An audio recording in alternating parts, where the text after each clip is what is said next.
Hello friends, welcome to brilliant study classes. हम पढ़ रहे थे संविधान और ये लेक्चर नंबर 16 है। इस क्लास में आज हम पढ़ने वाले हैं ऑफिसर्स ऑफ पार्लियामेंट, यानी कि संसद के अधिकारियों के बारे में, यानी कि संसद में कौन कौन से अधिकारी होते हैं, कौन कौन से ऑफिसर्स होते हैं, उनके बारे में हम डिस्कस करने वाले हैं डिटेल से। तो चलिए क्लास को स्टार्ट करते हैं।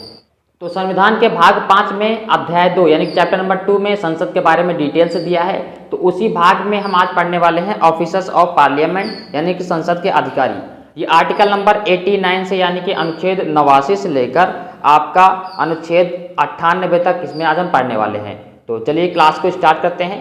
इसमें आज हम पढ़ेंगे कि संसद में कौन कौन से अधिकारी होते हैं, सभापति कौन होता है, उपसभापति कौन होता है, यानी कि चेयरमैन एंड वाइस चेयरमैन कौन होता है, और स्पीकर के बारे में पढ़ेंगे, डिप्टी स्पीकर के बारे में पढ़ेंगे, जो लोकसभा में होते हैं उनके बारे में डिस्कस करने वाले हैं। और संविधान में इसके बारे में क्या दिया है, उनका चुनाव कैसे होता है या फिर उनको कैसे हटाया जाता है उनके पद से, ये सब डिटेल से आज हम समझने वाले हैं। तो सबसे पहले आर्टिकल नंबर 89 क्या कहता है, राज्यसभा का सभापति और उपसभापति, यानी भारत का उपराष्ट्रपति राज्यसभा का पदेन सभापति वो होगा। यानी राज्यसभा की बात करते हैं तो आर्टिकल नंबर 89 ये कहता है कि राज्यसभा में एक होगा सभापति, एक होगा उपसभापति राज्यसभा में। आर्टिकल नंबर 89 के अनुसार जो सभापति वो होता है, उपराष्ट्रपति को ही राज्यसभा का सभापति बनाया जाता है, यानी कि उपराष्ट्रपति जो होता है वाइस प्रेसिडेंट, उसको ही यहाँ पर राज्यसभा का सभापति यानी चेयरमैन बनाया जाता है, चेयरमैन ऑफ द काउंसिल, ठीक है, बनाया जाता है, ठीक है। और राज्यसभा यथाशक्य शीघ्र अपने किसी सदस्य को अपना उपसभापति चुनेगी, और जब जब उपसभापति का पद रिक्त होगा तब तब सभा किसी अन्य सदस्य को अपना उपसभापति चुनेगी। कहने का मतलब क्या है, सभापति तो हमेशा वाइस प्रेसिडेंट ही रहते हैं, लेकिन उपसभापति का चुनाव मेंबर में से यानी राज्यसभा के मेंबर में से ही किया जाएगा।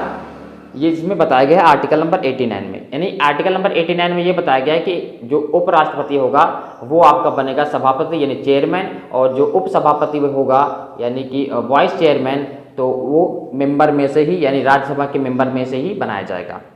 आर्टिकल नंबर 90 उपसभापति का पद रिक्त होना, पद त्याग और पद से हटाया जाना, ये आर्टिकल नंबर 90 में बताया गया है।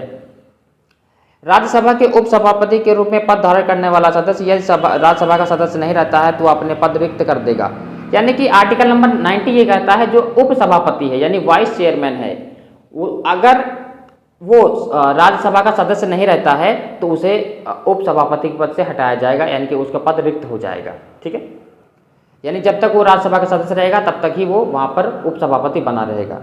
जैसे राज्यसभा के कार्यकाल खत्म वैसे ही वो उपसभापति नहीं रहेगा, फिर इलेक्शन करा के दूसरा उपसभापति बनेगा। किसी भी समय सभापति को संबोधित कर अपने हस्ताक्षर सहित लेख द्वारा अपना पद त्याग सकेगा। यानी जो उपसभापति होता है, वाइस चेयरमैन होता है, वो चेयरमैन को लेटर लिख के रिजाइन कर सकता है, ठीक है।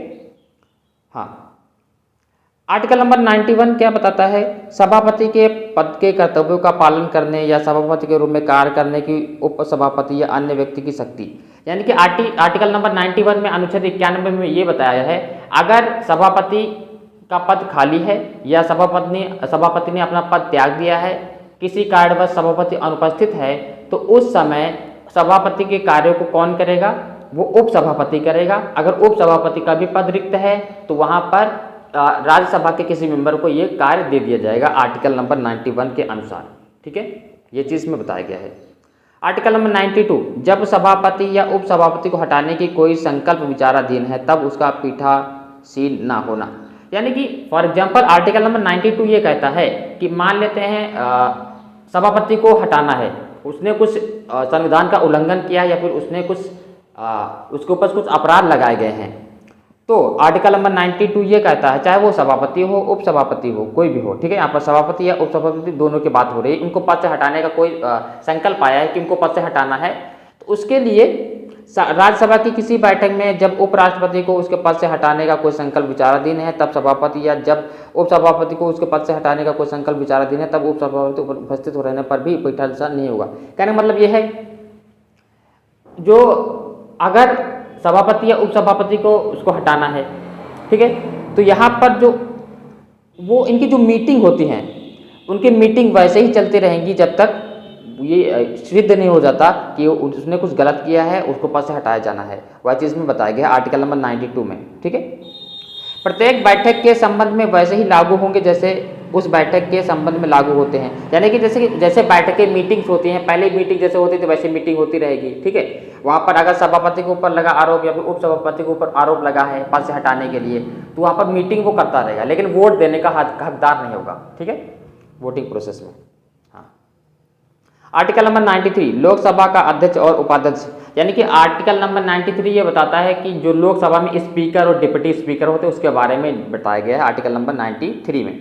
लोकसभा यथाशक्य शीघ्र अपने 2 सदनों को सदस्यों को अपना अध्यक्ष और उपाध्यक्ष चुनेगी। कहने का मतलब है लोकसभा जो होती है उस लोकसभा में से ही लोकसभा में से ही एक स्पीकर चुना जाएगा, एक डिप्टी स्पीकर चुना जाएगा, ठीक है। लोकसभा के सदस्यों को ही एक स्पीकर चुना जाएगा, एक डिप्टी स्पीकर चुना जाएगा आर्टिकल नंबर 93 के अनुसार, ठीक है।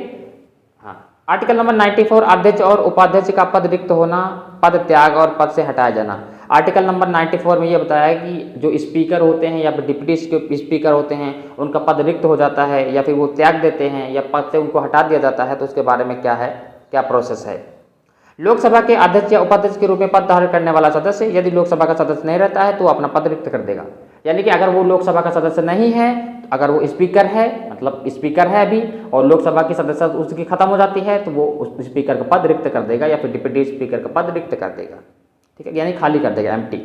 किसी भी समय यदि वह अध्यक्ष है तो उपाध्यक्ष को, और यदि उपाध्यक्ष है तो अध्यक्ष को पत्र लिखकर डिजिग्नेशन दे सकता है। आर्टिकल नंबर 94 ये कहता है अगर अध्यक्ष है वो अपना पद रिजाइन करना चाहता है, यानी कि स्पीकर है वो अपना पद रिजाइन करना चाहता है तो वो डिप्टी स्पीकर को लेटर के द्वारा रिजाइन कर सकता है। अगर डिप्टी स्पीकर अपना पद रिजाइन करना चाहता है वो तो स्पीकर को रिटर्न में देके रिजाइन कर सकते हैं आर्टिकल नंबर 94 के अनुसार, ठीक है। लोकसभा के तत्कालीन समस्त सदस्यों को बहुमत से पारित संकल्प द्वारा अपने पद से हटाया जा सकेगा। कहना मतलब है अगर डिप्टी स्पीकर या स्पीकर के ऊपर कुछ आरोप लगा है तो वहाँ पर वोटिंग के थ्रू उनको हटाया जा सकता है आर्टिकल नंबर 94 के अनुसार। अब देखिए आर्टिकल नंबर 95 अध्यक्ष के पद के कर्तव्यों का पालन करने या अध्यक्ष के रूप में कार्य करने की उपाध्यक्ष या अन्य व्यक्ति की शक्ति। यानी कि आर्टिकल नंबर 95 में ये बताया गया है कि अगर अध्यक्ष का पद रिक्त है, यानी कि स्पीकर का पद रिक्त है या फिर स्पीकर ने रिजाइन कर दिया है या स्पीकर को उसके पद से हटा दिया गया है, तो डिप्टी स्पीकर जो होगा वो उसके कर्तव्यों का निर्वहन करेगा आर्टिकल नंबर 95 के अनुसार। लेकिन अगर स्पीकर का पद भी रिक्त है, डिप्टी स्पीकर का पद भी रिक्त है, तो लोकसभा के किसी मेंबर को राष्ट्रपति चुन के वहां पर बैठा देगा ताकि वो उसके कर्तव्यों का पालन करे, ठीक है। ये इसके पास पावर होगी, किसके पास? राष्ट्रपति के पास। ये आर्टिकल नंबर 95 के अनुसार बताया गया है, ठीक है। अब आर्टिकल नंबर 96 अनुच्छेद 96 जब अध्यक्ष या उपाध्यक्ष को पद से हटाने का कोई संकल्प विचाराधीन है तब उसका पीठासीन न होना।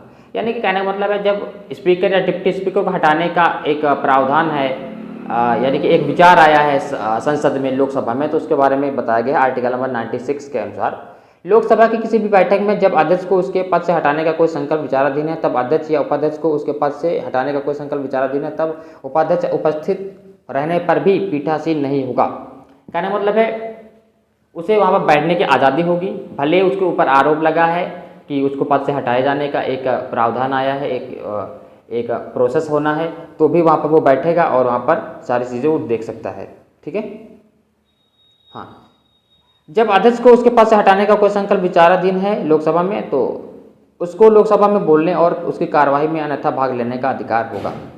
अध्यक्ष को अगर हटाना है लोकसभा में उसके स्पीकर के पद से तो वहाँ पर वो सभी मीटिंग में बैठने का हकदार होगा, वहाँ पर चीज़ों को समझने का हकदार होगा, बोलने का अधिकार होगा उसको, ठीक है। आर्टिकल नंबर 96 के अनुसार। आर्टिकल नंबर 97 सभापति और उपसभापति तथा अध्यक्ष और उपाध्यक्ष के वेतन और भत्ते। आर्टिकल नंबर 97 में ये बताया गया कि जो संसद द्वारा निहित भत्ते हैं यानी कि सैलरी हैं, चाहे वो सभापति हो, उपसभापति हो, अध्यक्ष हो या उपाध्यक्ष हो, सबका विधि द्वारा जो संसद ने बनाया है उसके अनुसार होगी आर्टिकल नंबर 97 के अनुसार, ठीक है। आर्टिकल नंबर 98 संसद का सचिवालय, प्रत्येक सदन का पृथक सचिवालय होगा। कहने का मतलब ये है जैसे कि एक है राज्यसभा, एक है लोकसभा। तो राज्यसभा का अलग सचिवालय होगा, लोकसभा का अलग सचिवालय होगा, ठीक है, ताकि वो प्रोसेस करेंगे और उनके पास अथॉरिटी होगी उसमें भर्ती कराने के लिए, फिल करने के लिए जो पोजीशंस खाली होती हैं, ठीक है। संसद के पास अथॉरिटी होती है, ये आर्टिकल नंबर 98 कहता है। तो इस क्लास में हमने आर्टिकल नंबर 98 तक कंप्लीट कर लिया है। अगर क्लास आपको अच्छी लगी हो तो लाइक कीजिए, चैनल को सब्सक्राइब कीजिए। मिलते हैं नेक्स्ट क्लास में। Thank you class.